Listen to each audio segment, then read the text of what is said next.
పల్నాడు జిల్లాకు చెందిన పోలేశ్వరరావు ఒక వ్యాపారి. కరోనా సమయంలో వ్యాపారాలు నష్టాన బారిన పడడంతో తనకున్న పొలాన్ని ఆదాయ వనరుగా మార్చుకోవాలనుకున్నారు. వాణిజ్యపరంగా ఉద్యాన పంటలు వేయాలి అని నిర్ణయానికి వచ్చారు. అయితే తోటి రైతుల్లా మోస పంటలను పండించడం కాకుండా ఒకసారి పెట్టుబడి పెడితే దీర్ఘకాలంలో లాభాలు ఆర్జించే డ్రాగన్ ఫ్రూట్ సాగుకు 2 ఏళ్ల క్రితం శ్రీకారం చుట్టారు. అందులోనూ ఆధునిక విధానాలను అనుసరిస్తూ అందరినీ అబ్బురపరుస్తున్నారు ఈ సాగుదారు. హైడెన్సిటీ విధానంలో ఎకరాకు 8,000 మొక్కలు సాగు చేస్తూ ఔరా అనిపిస్తున్నారు. తనకున్న 13 ఎకరాల్లో 12 రకాలకు చెందిన 1,00,000 డ్రాగన్ ఫ్రూట్ మొక్కలను ట్రెల్లీస్ విధానంలో పండిస్తూ అధిక దిగుబడులను సొంతం చేసుకుంటున్నారు. నమస్తే అండి, నా పేరు పోలేశ్వరరావు అంటారండి. నేను గుంటూరులో ఉంటాను. నేను ఒక బిజినెస్ మ్యాన్ని. చాలా రకాల బిజినెస్లు ఉన్నాయి. నాకు ఒక 5-6 రకాల బిజినెస్లు ఉన్నాయి. ఇంతకాలం నుంచి చేసుకుంటూ వచ్చాము. ఈ కోవిడ్ మూమెంట్లో బిజినెస్లన్నీ కొంచెం వెనకాడినాయి. దాని గురించి ఏం చేయాలనే ఆలోచనలో ఈ కల్టివేషన్కి నేను రావటం జరిగింది.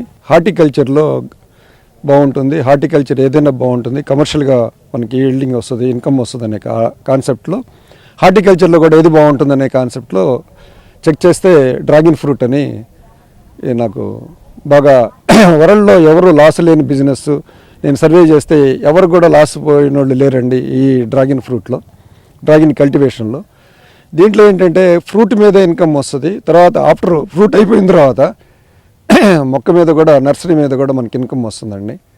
2 విధాలుగా ఇన్కమ్ వచ్చే మొక్క మనకి ఒక డ్రాగన్ ఫ్రూట్లోనే కనపడుతుంది. అందుకని దీన్ని నేను ఎంచుకోవడం జరిగింది. కమర్షియల్గా దీన్ని నేను గత 2 సంవత్సరాల క్రితం నేను దీన్ని 1,00,000 మొక్కలు తీసుకొచ్చి ఒక 13 ఎకరాల్లో ఎకరానికి 8,000 మొక్కని నాటడం జరిగింది. ఇది ఏషియాలోనే ఎకరానికి 8,000 మొక్క పెట్టిన వాళ్ళు ఎవరు లేరండి. ఏషియాలోనే బిగ్ ఫామ్. అంటే ఏషియాలో తైవాన్ ఇవన్నీ 250 ఎకరాలు 300 ఎకరాలు వేయొచ్చు, కానీ ఎకరానికి 8,000 మొక్క పెట్టిన వాళ్ళు ఎవరు లేరండి. నేను దీన్ని ప్రయోగంగా అసలు ఎలా ఉంటుంది, ఎకరానికి తక్కువ విస్తీర్ణంలో హైడెన్సిటీలో వెళ్తే ఎలా ఉంటుందనే కాన్సెప్ట్లో నేను వెళ్ళాను. అది సక్సెస్ అయ్యాను. తక్కువ విస్తీర్ణంలో 50 ఎకరాలతో సమానం. అంతకుముందు రింగ్ సిస్టంలో ఎకరానికి 2,000 మొక్క పడుతుంది. అది ఇప్పుడు 1,00,000 మొక్కలు పెట్టాను కాబట్టి నేను 50 ఎకరాల్లో సేద్యం చేస్తున్నట్టండి, పాత పద్ధతిలో రింగ్ టైపులో. అలా నేను దీని ఇన్స్పిరేషన్ ఏం లేదండి. నేను ఒక 18 రకాల బిజినెస్లు చేసుకుంటూ వచ్చాను నేను. అందువల్ల న్యూ బిజినెస్ కింద ట్రీట్ చేస్తున్నా. దీన్ని కల్టివేషన్గా చేస్తున్నాను, కానీ కార్పొరేట్ కల్టివేషన్గా చేస్తున్నాను. అంటే భారీ స్కేల్లో చేస్తున్నాను కాబట్టి నేను ఈ కల్టివేషన్ సక్సెస్ అయ్యానని అనుకుంటున్నాను. సక్సెస్ అయ్యాను. ఈ సెకండ్ ఇయర్ మనకి ఈల్డింగ్ దాదాపు 150 టన్నులు వస్తుందండి. ఆల్రెడీ 70-80 టన్నులు ఇప్పటికీ కోసాము. సెకండ్ ఇయర్లో 300 టన్నులు, 4th ఇయర్లో 500 టన్నులు, ఇట్లా ప్రతి ఈడు డబ్బులు పెరుగుతూ వస్తుంది. 100 టన్నులు పెరుగుతూ వస్తుంటుంది. దాని మీద మనకి ఇన్కమ్ వస్తుంటుంది. అందువల్ల కమర్షియల్గా దీన్ని నేను ట్రీట్ చేస్తున్నాను కాబట్టి లార్జ్ స్కేల్లో చేస్తున్నానంటే నేను ఐఎమ్ సో హ్యాపీగా ఉన్నానండి. డ్రాగన్ ఫ్రూట్కు పెద్దగా చీడపీడలు ఆశించవు.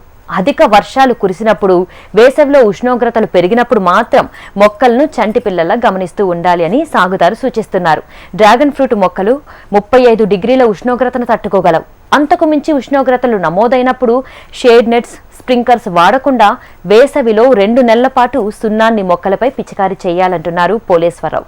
తాను సాగు చేస్తున్న 12 రకాల డ్రాగన్ ఫ్రూట్లలో 10 రకాలు ఎండను తట్టుకునేవి ఉన్నాయని తెలిపారు. ఇక మార్కెట్ చూస్తే చిన్న రైతులు నన్ను ఒక 200 మంది అడిగారు, ఎకరం 2 ఎకరాలు వేసిన వాళ్ళు. మార్కెట్ లేదు కదండి అని. వాళ్ళకి లేదు, వాస్తవం చెప్పాలంటే. బల్క్గా ఎవరైతే పండిస్తున్నారో వాళ్ళ దగ్గర అప్పుడు నేను ఉన్నాను. హోల్సేలర్స్ తమిళనాడు, ఆంధ్రప్రదేశ్, కర్ణాటక, తెలంగాణ, ఈ 4 రాష్ట్రాలకి నాకు లోడ్లు పంపిస్తున్నానండి. ముందు డబ్బులు కట్టి తీసుకెళ్తారు ఈ ఫ్రూట్ని.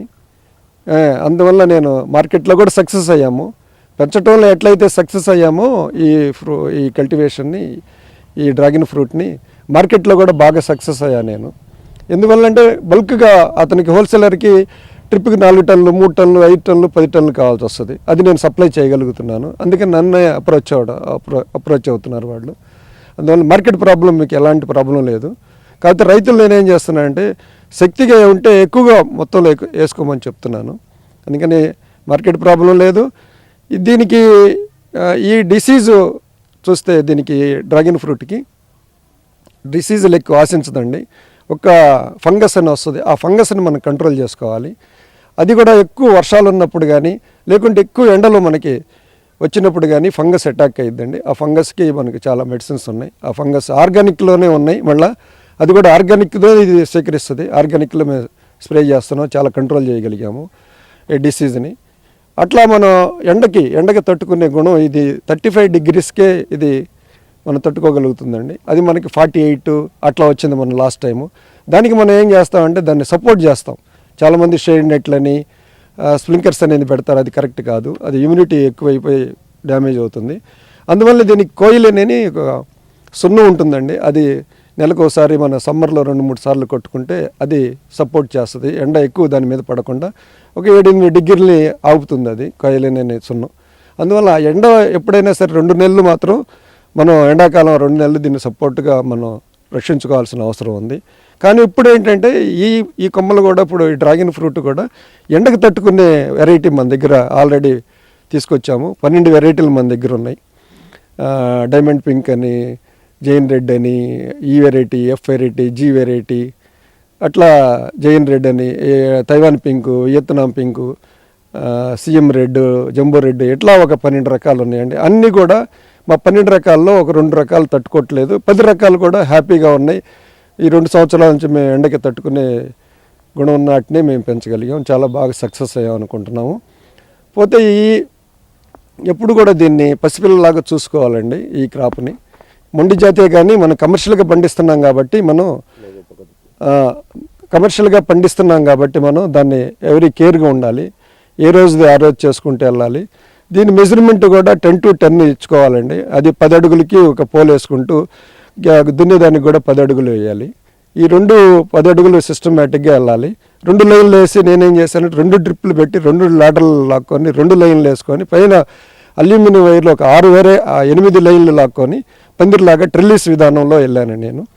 ఇప్పుడు అందరూ రింగ్ టైప్ అంటారు, దీన్ని ట్రెల్లిస్ విధానం అంటారు. ద్రాక్ష తోటలకి వేసే పందిరి టైపునే ట్రెల్లిస్ విధానం అంటారు. అట్లాగే మనం కూడా ట్రెల్లిస్ విధానం లేటెస్ట్లో ఈ 5-6 రాష్ట్రాల్లో మనమే 8 ఎకరానికి 8,000 పెట్టి ట్రెల్లిస్ వ్యాధుల్లో నేను వెళ్ళటం జరిగింది.